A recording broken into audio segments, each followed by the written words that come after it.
Hello Aries, Sun, Moon Rising and Venus Signs. Kamusta kayo? Sana po ay nasa mabuti kayong kalagayan. Welcome back po sa Star Tarot at kung bago kayo rito, welcome din po kayo. Please subscribe, like, share my videos and leave me a comment kung nakaresonate po kayo. Thank you. So, tignan natin kung ano mga messages ni Aries. First card po ninyo, we have Courage. Aries, sabi dito, you are safe. Okay? Fear is an illusion and set strong boundaries. Ayan. So, baka ang iba sa inyo natatakot, no? Baka may nararamdaman takot, may nararamdamang pag-aalinlangan, yung mga ganun, ano? So, you are safe, no? Secured ka, kumbaga, no? Ng divine universe at ng the rest of your spirit team. Kaya wala kang dapat na ipag-alala, isantabi mo yung takot na nararamdaman mo kasi there's no room in your life, no, para sa takot. So we have awareness, sabi dito, live in the moment, be conscious of your thoughts, look for signs and guidance. Kasi lagi ka namang ginagabayan ng divine, lagi ka namang pinapadalhan ng guidance through your intuition, through signs, symbols, and synchronicities. And dito nga, sabi dito, look for signs. 'Di ba? Ibig sabihin na pinapadalhan ka ng mga signs, symbols, omens, synchronicities, mga ganon. Kaya, huwag kayong matakot, huwag kayong mag-alala. Just hang in there, kapit lang, laban lang, 'di ba? Kasi hindi ka naman pinapabayaan ng divine universe.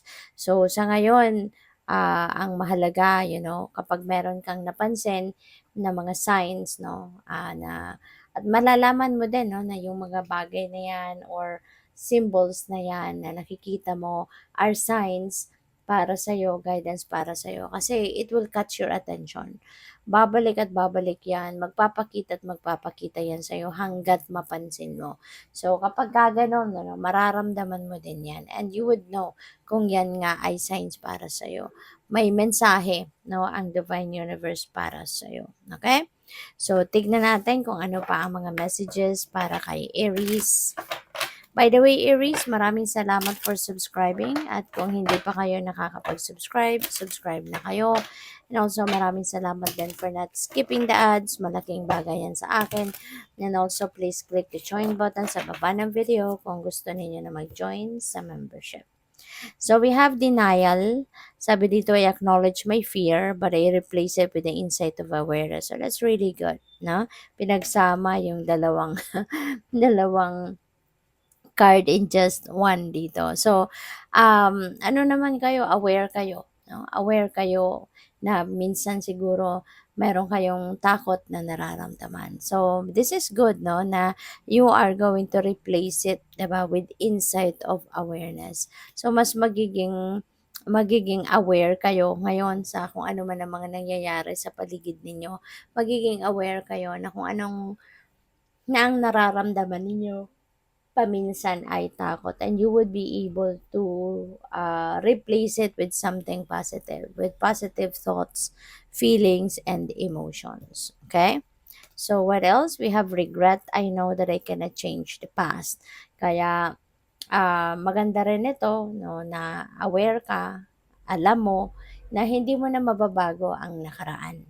Diba? Kasi nga kung ano na ang nakaraan, tapos na yon, that's behind you. So, wala ka ng ano dyan, wala ka ng power over that. Diba? Wala ka ng power over that. Tapos, kumbaga, tapos na yon.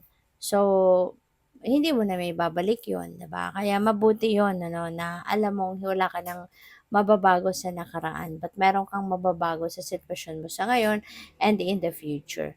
Diba? Kaya wag ka nang ah, manghinayang, no?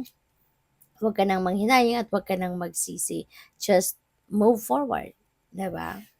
So, what else? Tingnan natin kung ano pa ang mga messages, energies surrounding you in the next couple of weeks or the other half, other half of the month of July. So, we have 5 of emotions. Ayan, so this is also about regret, no? Meron din kayo talagang pinagsisisihan, Aries. Pero yun nga, tulad ng sinabi ko kanina, whatever is done, that's already behind you. Wala na tayong kapangyarihan para maibalik yon. Kaya, anong mas magandang gawin natin? Let's move forward. Let's move on, 'di ba? Kasi wala tayong control sa nakaraan na, pero meron tayong control sa kung ano ang nangyayari sa buhay natin sa ngayon. 'Di ba? So, let's do something, 'di ba? Sa ngayon, kung ano ang pwede nating baguhin, kung anong pwede nating i-adjust, kung ano ang pwede nating i-improve, gawin natin yun sa ngayon. Kasi, yung kahapon, wala na.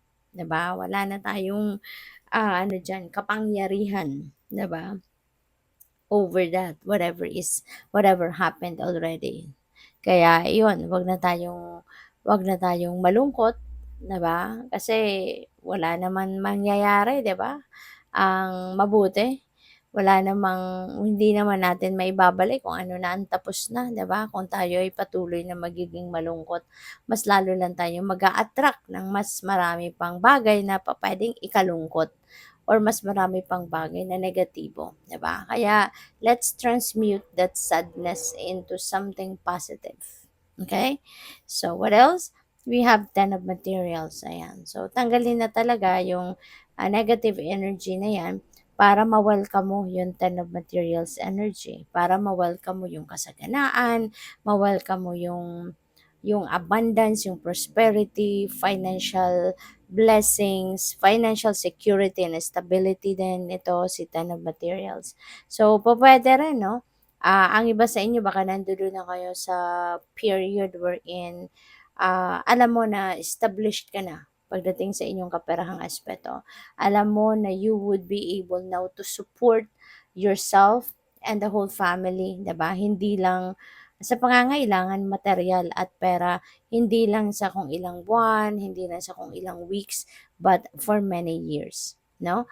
For the long term. Kaya siguro hindi lang ikaw yung nag-iipon, hindi lang ikaw yung nag invest, hindi lang ikaw yung merong magandang trabaho, but maybe other family members ninyo, maaaring gano'n din, no? Maaaring kayo ay meron din mga magagandang pinagkukuhanan, 'di ba? Merong established na din siguro ang iba ninyong kapamilya, established na source of income, source of money.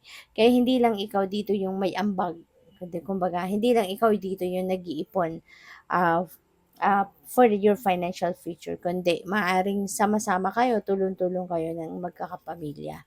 So we have the Seven of Inspiration. Si Seven of Inspiration naman, parang nandito kayo sa pinto, nandito kayo sa portal at, ayan nakadip pa kasi, maaaring binabantayan mo kung ano ang meron sa loob, 'no? Maaaring nagbabantay ka at, pupuwedeng pinoprotektahan mo kung ano ang nasa loob, 'no? So, this is really beautiful, really good kasi nagpapakita dito na kung ano yung nandiya diyan mahalaga yan para sa'yo kaya binabantayan mo. You're making sure that it's protected. So, this is good. This is good.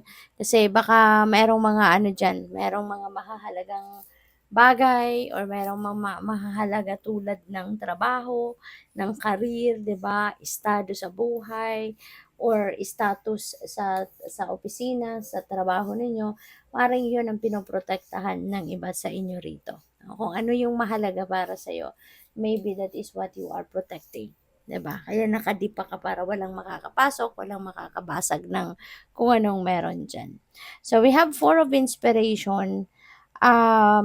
Meron ditong pagtitipon, 'no? Merong pagtitipon na magaganap. Maaaring pagtitipon 'yan ng magkakapamilya, pagtitipon ng magkakaibigan, or maaaring dating magkakaklase, gano'n. That could be reunion, 'no? Pupuwedeng may reunion or pupuwedeng merong get together, ah, merong merong get together, siguro merong intimate dinner, intimate celebration, 'di ba, ng kung sino man sa inyo, 'no? Baka family and friends, mga ganyan, colleagues, 'no, maaaring gano'n. This is also about celebration. Baka ang iba sa inyo merong biyaya, may blessings na natanggap or matatanggap kaya magkakaroon kayo ng celebration, no? So, have fun. Thank you for watching. Love and light. Namaste.